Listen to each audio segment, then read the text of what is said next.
Wala pang pinal na resulta ng investigasyon sa insidente ng pamamaril kung saan sangkot ang dalawang minor de edad.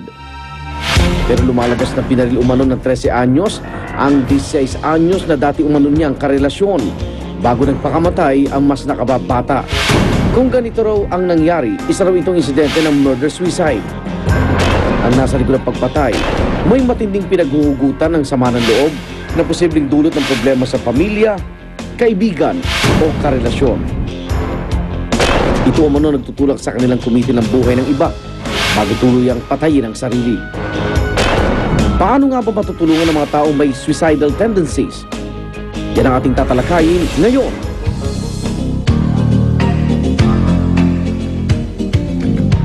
Para po sa ating talakayan, narito ngayon sa studio si Dr. Eleanor Ronquillo, isa pong psychiatrist mula sa Medical City. Good morning po, Doc. Good morning.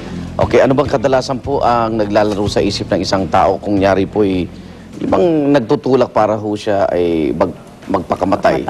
Karaniwan, depressed ang isang tao. Sa mga kabataan, kadalasan yan dahil sa love life. Kaya, number one ba yung pag-ibig? Yes, okay. Kaya matinding galit ang nagtutulak sa kanila parang pakamatay o yung talagang kawalan ng pag-asa. Pero maaari bang mapigilan yan? Ano ba mga sintomas o senyales para maagapan natin sila? May pagpapahiwatig ang mga nagpapakamatay, either verbal, nagsasabi na namamaalam na, ayaw nang mabuhay. Okay. Kung makikita minsan sa mga bata, nilalagay nila yan sa Facebook, sa internet. O kaya minsan naghahanap ng pamamaraan o naghahanap ng baril o kaya kung ano yung mga pwedeng inumin.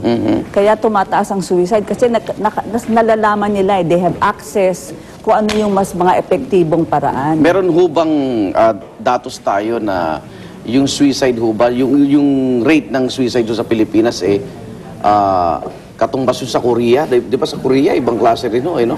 Medyo tumataas naman sa global, tumataas lahat. Ang Pilipinas, pumapantay naman sa nakukuha ng WHO ng mga 2 per 100,000, 2.7 sa lalaki, 1.7 sa babae. Mas marami ang lalaki? Yes, mas marami ang lalaking nagtatagumpay sa pagpapakamatay. Nagtatagumpay, Yung babae, mas maraming attempt. Kasi ang lalaki, mas violente ang ginagamit nilang pamamaraan. Yung ano ho tawag dun sa pumapatay, tapos magpapakamatay? Suicide din yun, suicide. Ba't ang dadamay pa? Sa galit nga, doon sa tao kung sino man yung dahilan. So sa tinding galit doon sa tao, gusto ko na magpakamatay, pero isasama na rin kita. Pero meron ho bang parang age, bracket na mas madalas ho bang magpakamatay kabataan o yung mas mga may edad? Ngayon yung 15 to 34 ang highest rate, 15 to 34. Pero yung mga recent, meron ng as low as 13 tsaka 10. Pero meron din namang may edad na in their 70s na ginagawa pa din yun. Dok, malaking factor bang family, strong family ties para maiwasan itong mga suicidal tendency? Yes, very much. Yung strong family support, napakahalaga. Nakikita naman yun, no? Ano bang, kunyari, may mga anak ako, anong oobserbahan ko para masabing, naku, baka balang araw magpakamatay ito at maagapan ko na. Anong dapat tingnan ng mga magulang? Una, yung bata pag biglang tumatahimik, nag-change yung mood, lalo na pag may problema, kailangan wag mo yan iiwanan. Kakausapin mo, papahiwating mong mahal mo siya, alamin mo kung anong gumugulo sa isipan niya.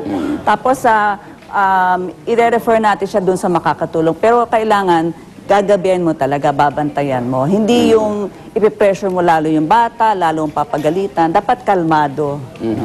At dito po sa report ng Natasha Goldborn Foundation, 17% daw po ng mga Pinoy ang depressed at isang Pinoy po ang nagpapakamatay bawat araw. Oo, yan ang tamang statistics Tapos meron pa meron silang ginawa sa high school students, 15% dyan ay nakaisip ng mag-attempt mag-suicide. Mag-suicide. Oo, among high school students. Kaya lang pag gagawin na nila para bang masakit yata, hindi na nila hindi na tutunan.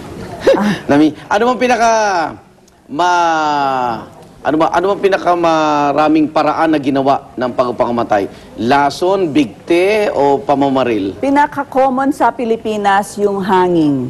Bigte, no? Dahil andyan lang sa paligid yung sa Amerika, gamit. yung gun. Kasi yun ang pinaka-accessible sa kanila So yung access means it's very important. Sa amin sa Tondo noon, yung panglinis ng alahas, naging uso rin. Mura lang kasi. Uso din yun, lalo na sa ngayon din. Pero sa yung lason, no? paglalason ang common sa attempt. Attempt lang. Pero yung nagsasucceed, kadalasan yung hangin, tsaka yung nagbabaril. yung baril. At yung tumatalon sa, sa building. Sa building. Okay. Saan ba maaaring, may grupo ho ba, parang support group ng mga pwedeng yung magpa-counsel? Kung kunyari yung anak ko, nakikita ko, depressed yata, at hindi kaya namang magulang minsan yan eh. Oo. Meron ho bang support group na pwede kong dalhin yung anak ko para matulungan siya? Meron isang private foundation, yung Natasha Goldboard Foundation. Sila din, oo. Meron silang mga hotline, binigay ko yung number para tawagan kung sino man na nangangailangan ng counseling, kahit yung magulang o yung mismong papakita bata. namin yan, oo. Pakita nyo. Tapos, pwede rin silang lumapit sa Medical City kung saan ako connected. Meron ding telephone number doon na pwede nilang tawagan. Pag nakita ko na yung mga binabanggit yung sintomas, ano yung next step ng isang magulang? Ganun nga, samahan nila yung bata, wag nilang iiwanan hanggang sa ma-refer na doon sa mental health professional. Pero mahalagang kausapin yung bata. Ayun po yung mga numerong pwede nyong itawagan at para maagapan natin, buhay po yung pinag-uusapan natin yan. Bukod sa pag-ibig, anong susunod na dahilan ng pagpakamatay? Iba't iba ng problema. Iba-iba yung na. financial, karaniwan. Pera? Yung pera. biglang matinding problema. Actually, any psychological pain. Meron kaming case study dati ho, yun nga, bukod sa pain na emotional pain, yung mga may mga malalahong sakit na naaawa na doon sa mga mahal nila sa buhay, no, di ba? Parang gusto na rin kitin yung nararamdaman nila mga sintomas ng sakit. Sa mga elderly ngayon, yun ang dahilan nila pagpapakamatay na ayaw na nila maging burden sa iba at hindi na rin nila matiis yung suffering na kanilang dinaranas. Okay. So, Doc, having a sa medical magkasunod po na illness. kaso na nakita natin na pinatay yung asawa, nagpakamatay siya, tapos ito naman pinatay yung karelasyon sa sarili. Anong mensahe nyo ngayon sa publiko? Para medyo maganda-ganda naman yung tingin natin sa society natin paglabas natin ngayon. Ang mensahe ko sa mga tao, pag may dumaraan na crisis at naiisip niyong wala ng pag-asa, lilipas din yan. Let it pass. It will pass.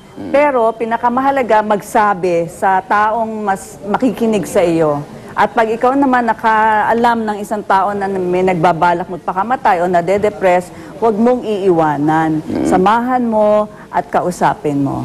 Okay. Maraming salamat po, Dr. Eleanor Ronquillo. Salamat din Isa pong sa psychiatrist at yan po ating talakayan. Samantala po, nakatakda ng bumalik si Pangulong Noynoy Aquino sa ating po mga balita dito po sa Pilipinas. Ngayong araw mula sa kanyang working visit sa Amerika.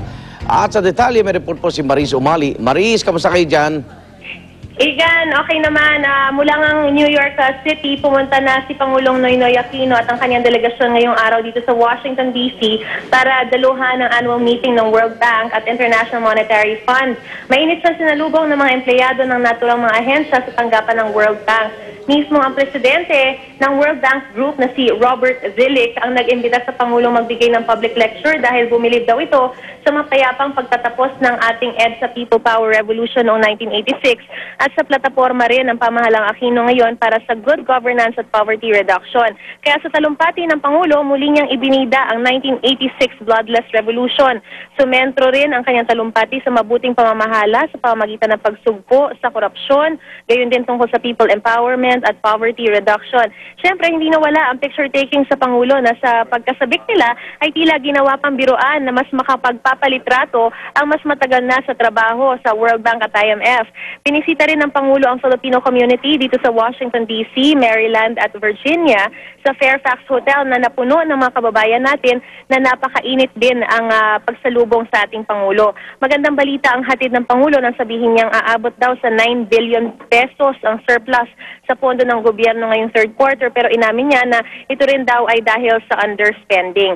Unang pagkakataon ito, Igan, na pulong na ito ng Pangulo sa mga kababayan natin sa tri-state area region na ito. At pagkatapos nitong pagpupulong na ito, Igan, ay dumiretso na rin siya sa airport at nakatakda na rin siyang bumalik dyan sa Pilipinas. Ang schedule ng kanyang pagdating dyan ay Biyernes ng umaga. Igan? Maraming salamat, Maris Umali, at maraming salamat din po sa lahat ng sumaybabay sa ating pong talakayan. Magbabalik po unang hirit.